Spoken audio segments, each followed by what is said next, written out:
Hi guys, this is Tanner Smith and this is an overview of my ePortfolio for Fort Hays State University, Building Administrative Licensure.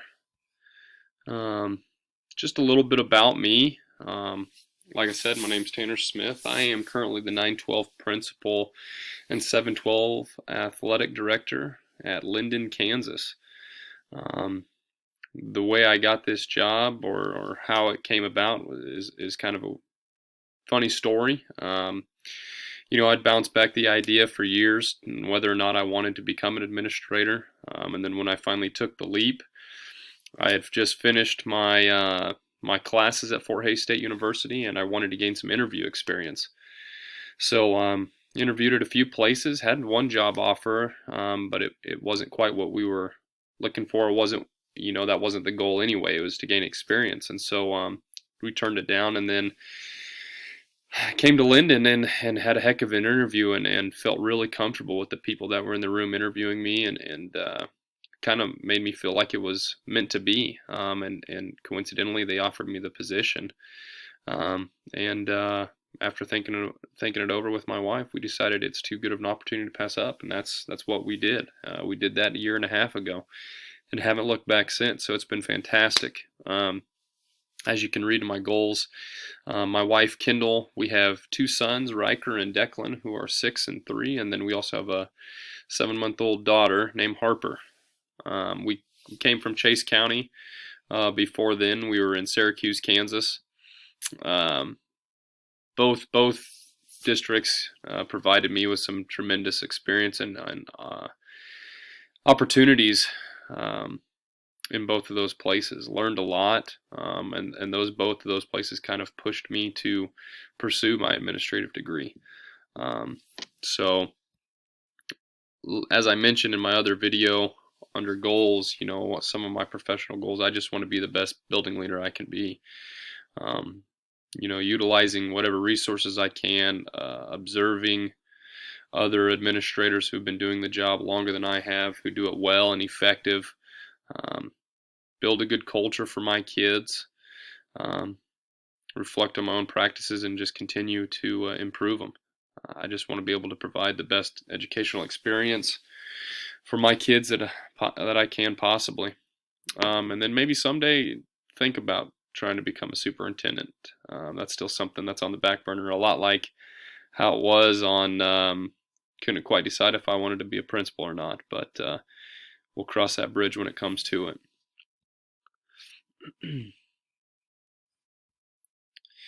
So next on leadership philosophy, this was one assignment during my classes at Fort Hays that really challenged me a little bit. I had written something up for Dr. Anderson, and I thought it was well written. I thought it was specific.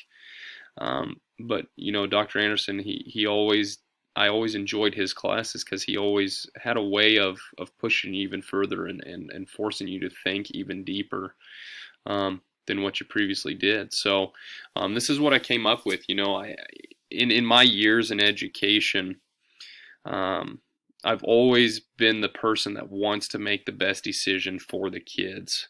I pride myself in making sure that is what's driving my decisions, and I had that in the classroom and as a coach, and I definitely try to do that as an administrator. And that basic decision-making process there is kind of what led to these 4 others, which all put together kind of have made my leadership philosophy. So that first one, is collaborate or unify efforts to create a collaborative and supportive environment for students, staff, and all stakeholders. I truly believe not a lot of positive things can happen unless you are working with others, collaborating with others, and then providing an environment where others feel comfortable to discuss concerns, discuss ideas with the school building leader. So for me, being able to collaborate with others and support them as well is huge when it comes to being a good leader. The next thing obviously would be communicate and inspire.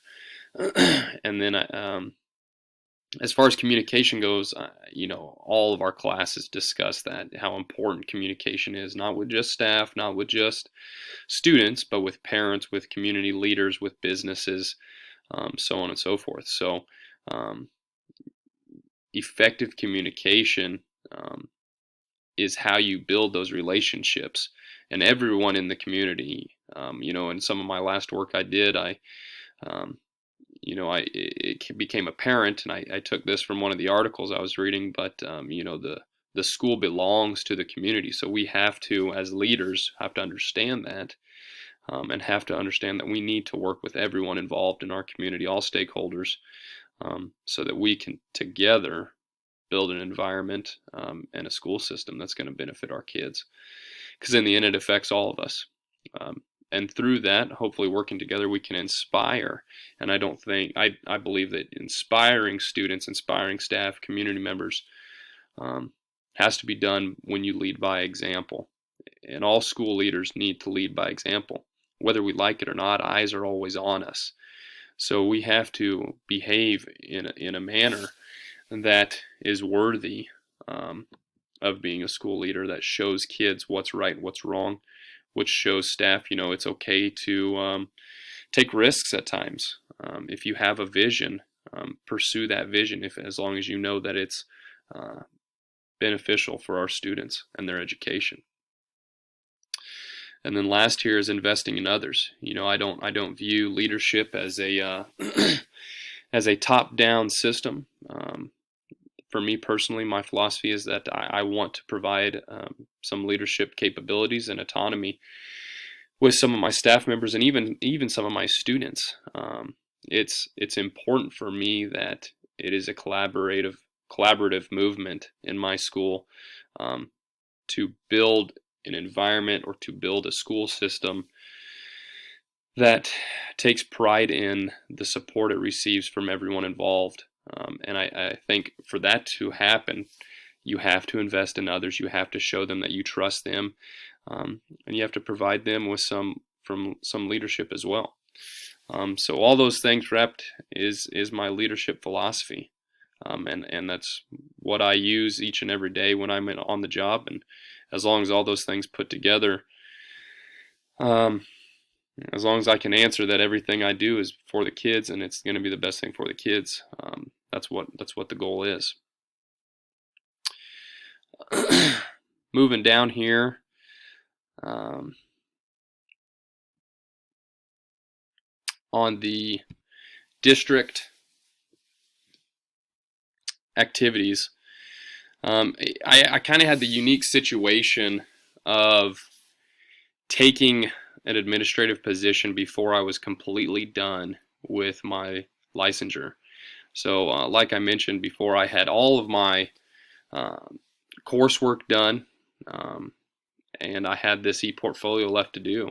Well, about the time that I should have been finishing, I should have been doing it long ago, while I was taking classes, as I was teaching and things like that. But the moment I took that administrative job, my mind just shifted into you have to prepare and you have to do the best job possible. So I kind of put this on the back burner. But that also gave me the opportunity to get some of the much needed experience I needed to put into this portfolio. Taking that administrative role has allowed me to be part of district activities, secondary building activities, elementary building activities, junior high activities that I would not have had that same opportunity if I wasn't in that administrative role. So for that, I'm pretty thankful. As I work through some of these district activities, some of them might seem very simple, but as a new administrator, it was all rather interesting and fascinating to me. Even board meetings, I've heard horror stories of board meetings from other administrators, and I was pleasantly surprised, and it reinforces my idea that I think that I'm where I'm meant to be. Our board here is fantastic. Anything we've put forward to benefit or improve facilities for kids or a curriculum, they have unanimously, approved. They're a very supportive board, and I couldn't be happier of the places I've been, or where I'm at right now because of that. Um, I've also been part of a PDC committee, being an administrator now, which is something, as a teacher, I wasn't quite sure.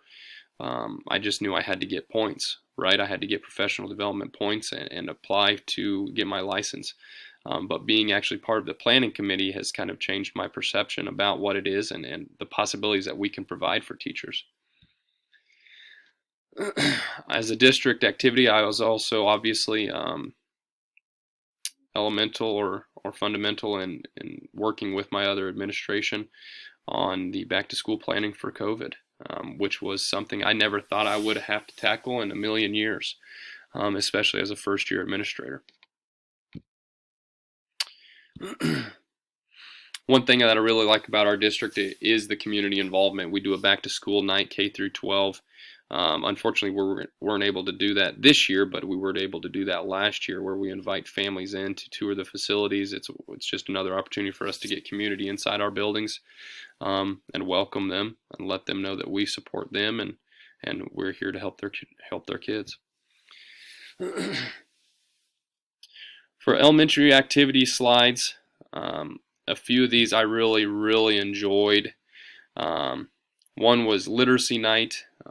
Just being able to work with some of those younger kids and the staff over in the elementary building with this literacy night was so fun to watch some of those kids and the accomplishments that they've had this year or this last year. One thing I'm really proud of is we've developed something in my high school to allow some of my junior and senior students to go become student teachers in the elementary and middle school buildings. We're trying to develop, future teachers, and hopefully we can bring some of those students back. This one here, Casey Wolf came in, and this was fun because the kids just loved him, and he had such a great message for kids just on how to act, how to behave, how to handle life, and especially after they won the Super Bowl, it was fantastic. For secondary activity that I was involved in, obviously as the AD and the principal, I'm heavily involved in everything that has to deal with the high school or 7 through 12 activities. But a few things that I really got to put my personal spin on would be the end of year teacher survey. I really use this to try to force some self-reflection on teachers and to also have them let me know what they thought of me, and so I can look on that and reflect on that and improve on that. The master schedule is something that sounds easy, maybe, but actually doing it and working with my elementary principal, because we have some shared teachers, was unreal. But it's a fantastic experience, and with the support of her, we got through it. Something this year especially has been different is we've come up with COVID activity guides for each season. So far we've had fall guidelines for football, volleyball, cross country, and now we've just finished our activity guides for basketball, junior high, and high school. As I work through this, just looking back at some of the things I did in my first year, I would have never thought in a million years that I would be experiencing some of the things that I have in my first year. And I mentioned that in my reflection. But it's just been an amazing experience, and I truly believe that I was put in this location with this position for a reason. And I'm where I'm supposed to be, and I'm doing what I'm supposed to be doing. And all those years, battling back and forth on whether or not I wanted to do it, I think all those experience in Syracuse and in Chase County has been kind of a culminating event, put together right when I decided, I'm going to do this. And all those experiences put together kind of pushed me to do that. And I've been very pleased with our decision. And we look forward to continuing to stay here. And I look forward to being the school leader at this district for many, many years to come. I've really enjoyed Fort Hays State, and I felt like they'd really prepared me for this position as well. And I look forward to working with some of them in the future. Thank you, guys.